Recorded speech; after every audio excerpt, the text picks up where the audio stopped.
Hello, I'm Ghera from Gaza. Here I'm standing near the place I was working at as an English trainer, a Salam Training Group.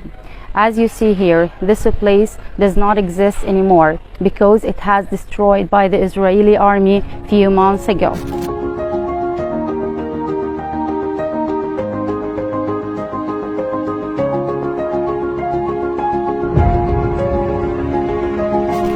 Actually, it was not just as a workplace, no. I lived with my colleagues, with my students, a lot of happy moments and good memories. But all of them has gone forever because as you see, it's just as a rubble.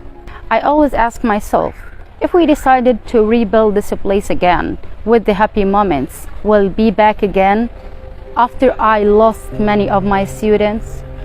I don't think so.